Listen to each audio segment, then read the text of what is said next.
Okay, so today we're really diving into something that's, well, pretty crucial if you're even remotely interested in what's happening in the European language industry right now. Absolutely, yeah. We're talking about the European Language Industry Survey, or ELIS for short. This is the 2025 edition. And just to give you a sense of how seriously we should take this, this isn't just one organization's take on things. Right. This is a massive collaborative effort. It involves pretty much all the heavy hitters in the European language scene. Exactly. You've got ELEA, EMT, UATC, Fit Europe, Gala, LIN, Women in Localization. Yep. It's a huge effort. So if you want to get a sense of what's really happening in the world of translation and localization and interpreting, this is probably the best place to start. It is. It's the most comprehensive picture we have. So before we get into the nitty-gritty, maybe you can give us a quick overview of, who actually participated in the survey? What kind of scope are we talking about here? Sure. So this survey, it pulled in responses from over 1,300 people, which is pretty impressive. And these folks are spread across 50 countries. So we're not just talking about one little corner of Europe. It's quite a wide reach. A broad perspective. Yeah. And it's not just, one type of person either. We have language service companies themselves, the LSC's independent professionals like translators and interpreters, people working in language departments within different kinds of organizations, university staff who are training the next generation of language pros, and even students themselves. That's great. So it really covers the whole spectrum. It does. Though it's worth mentioning that, the experiences of smaller to medium-sized language companies and those independent professionals, they really form the core of the findings. It's their voices that come through most strongly. Yeah, that makes sense. So what we're going to try to do today is, sift through this mountain of data, right? And pull out what we think are the most important, most interesting, and most insightful bits for you. We're going to try to uncover the main trends, the big challenges, and just the general, vibe within the European language industry right now. Yeah, the overall sentiment. Exactly. And I think we should definitely pay attention to how technology, and specifically AI and machine translation and just the general shifts in the market are affecting things. I mean, that's what everyone's talking about these days. It is. It's a huge factor. So I think a natural place to start would be the overall mood, the market sentiment. What's the general feeling out there? Yeah. And I think one of the most striking things that jumps out from the report is the shift in expectations, especially among those language companies, the LSCs. When they look ahead to 2025, they're actually anticipating a downturn. And not just in their own businesses, but also in the broader global market and even in their own local markets. That's pretty significant. Yeah.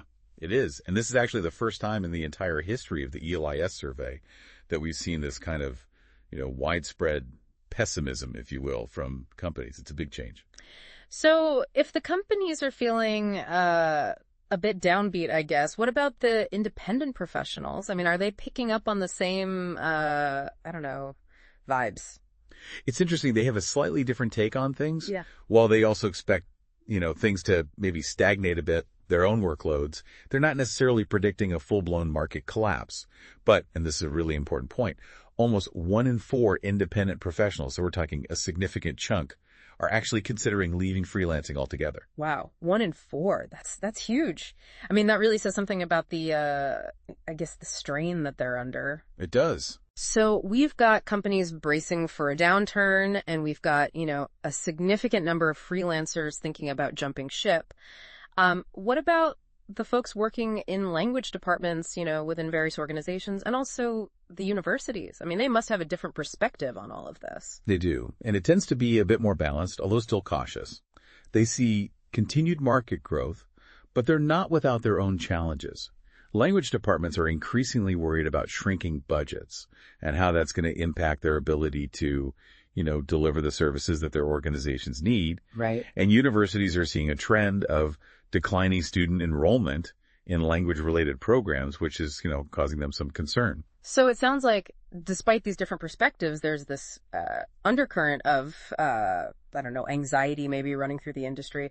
What's the main driver of this, the shared concern? I think the report really puts its finger on it when it talks about and I'm going to use their words here, the indiscriminate use of language technology. And, of course, this is mainly AI and machine translation. Right. And the worry isn't necessarily the technology itself. I mean, new tools are always emerging. It's more about how it's being used. The concern is that it's often implemented just as a cost-cutting measure, without enough thought given to, what it might do to the quality of the language services being provided. Yeah, I can see how that would be a problem. And this is something that independent professionals in particular are seeing more and more, especially when they're working with larger LSCs, which understandably makes those clients less attractive to work with. Yeah, for sure. If you're constantly having to, fight for fair compensation, and at the same time you're seeing, the potential for lower quality work because of the technology being pushed, it's got to be demoralizing, to say the least. It is. So is this, I guess, general downturn affecting everyone equally, or are there some types of organizations or professionals who are, weathering the storm better than others? Yeah, that's a good question. And the survey suggests there is a split. The smaller players, so the SMEs and the freelancers, they seem to be feeling the negative effects more acutely. Right. But the larger, more internationally focused LSCs, and also those that specialize in voice services, like interpreting and audio-visual translation, they're reportedly doing okay. Yep. Maybe even better than okay. Interesting. So maybe there's a kind of two-tiered market emerging where some are struggling and others are, holding their own or even growing. But is this seen as a temporary blip, like a cyclical thing, or is there a feeling that something more fundamental is shifting in the industry? That's the million-dollar question, right? It is. And the data seems to point towards the latter. A huge majority, like 3 out of 4 companies, believe that what we're seeing now is a structural shift. It's not just, a passing phase. It's a more permanent change in how things are done, how services are bought and delivered. Right. And technology, of course, is a major part of that. Okay, let's dig into that technology piece a little bit more. We've talked about AI and machine translation. What does the report actually say about their, concrete impact on the day-to-day work in the industry? Well, one thing that's clear is that machine translation MT is now a really big part of the picture.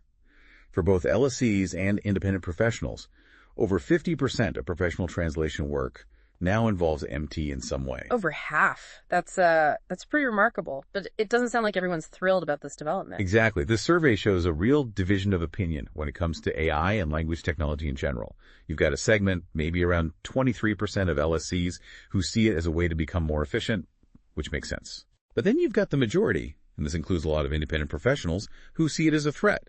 They link it to things like lower quality output, a devaluation of human skills, and of course, downward pressure on prices. Yeah, that makes sense. So one group sees opportunities, the other feels like they're under attack, I guess. Yeah, it's a bit of both. What about the people working in language departments? Where do they stand on this? They're somewhere in the middle, I'd say. They tend to see AI and MT as just tools, practical tools that can help them do their jobs better.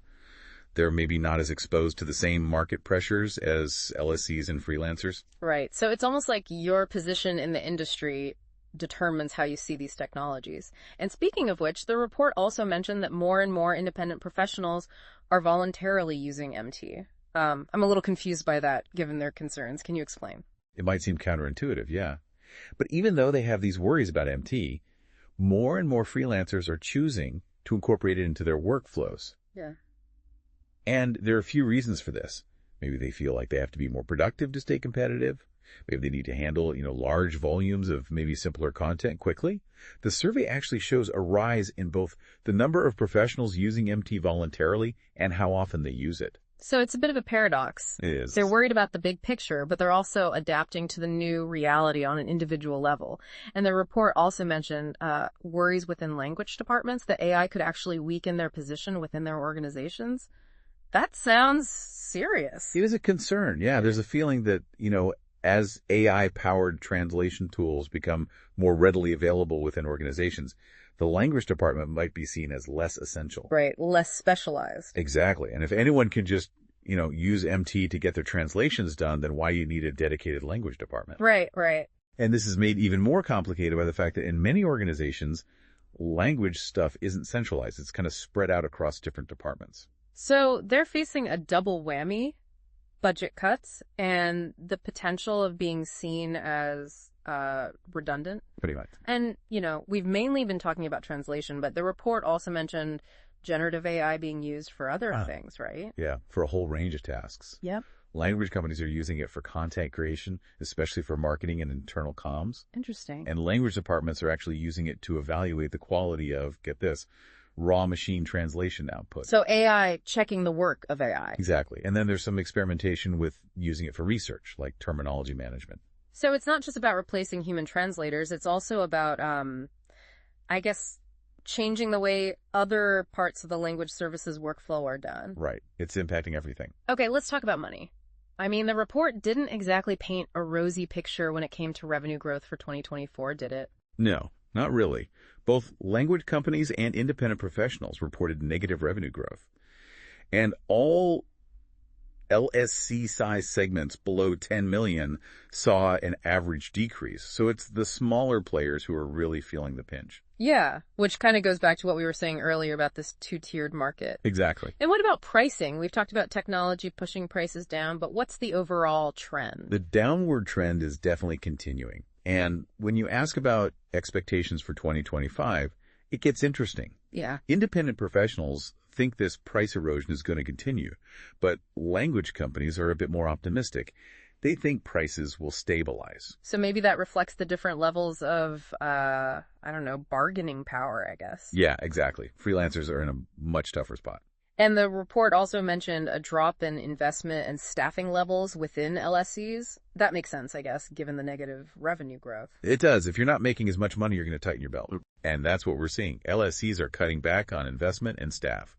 And it's a similar story for language departments. Budgets are being slashed, and there are fewer people to do the work. So everyone's feeling the squeeze. But here's something I don't quite understand. The report said that competition among independent professionals is actually increasing, even though there are likely to be fewer of them overall.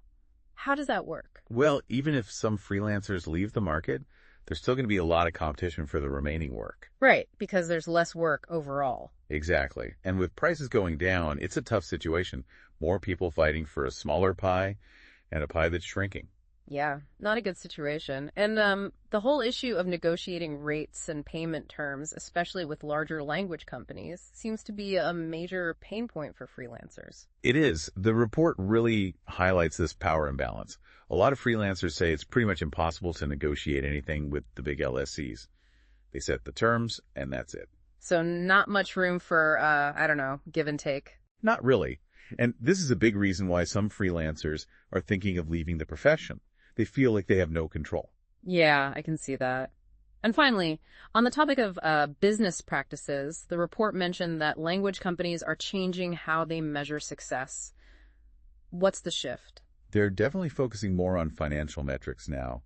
Revenue, profit margins, cash flow, those are the big ones. Things like client satisfaction are still important, but maybe not as much as they used to be. So it's all about the bottom line. Pretty much. In a tough market, you need to be financially sound. Okay, let's talk specifically about independent language professionals now. We've already touched on the challenges they're facing, but the report goes into more detail. Yeah, it does. And one of the key findings is that freelancers are feeling less and less confident about the future across all levels of experience. So it's not just the newbies who are worried. No, not at all. Even experienced freelancers are starting to doubt whether they can make a sustainable living from this. And what's driving this lack of confidence? The main factors are financial insecurity, which is tied to both lower work volumes and those decreasing rates we talked about. Mm-hmm. And a lot of that is because of AI and MT. Right.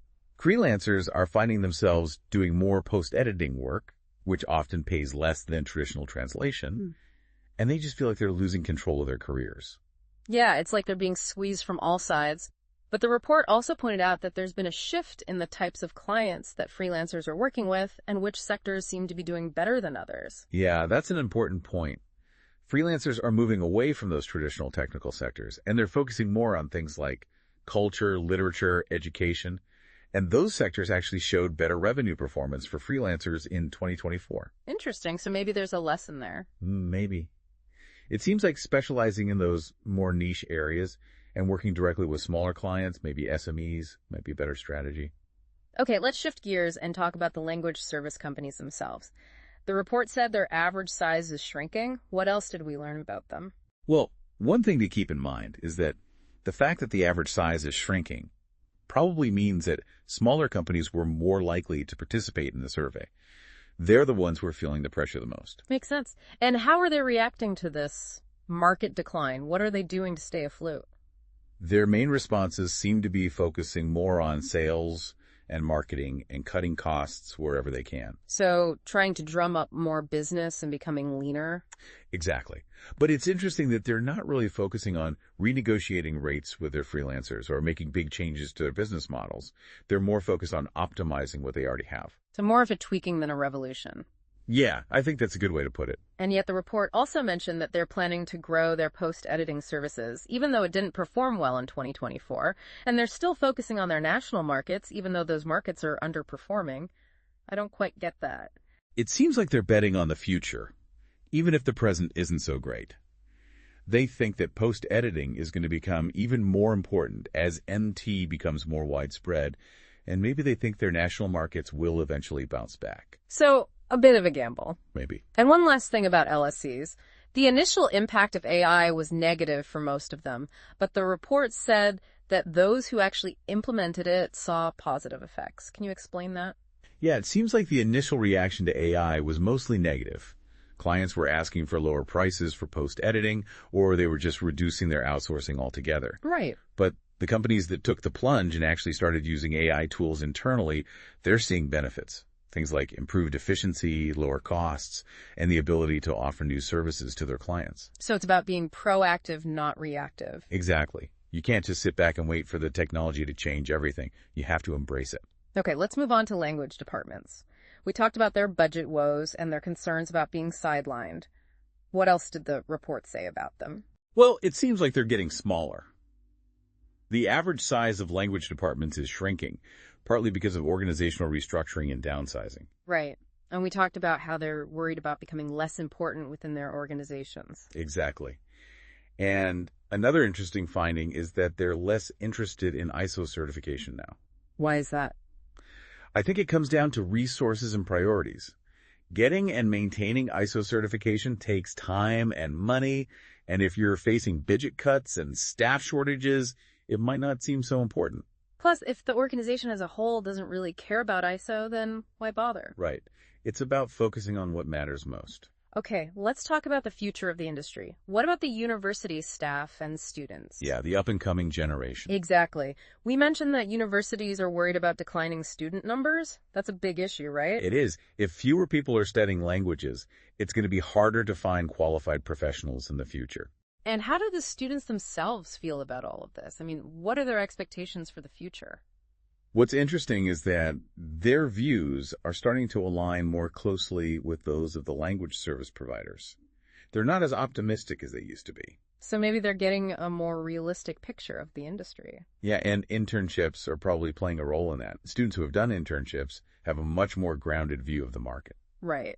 And the report also talked about machine translation being used in university training programs. What's the story there? Well, MT is pretty much everywhere in language training now.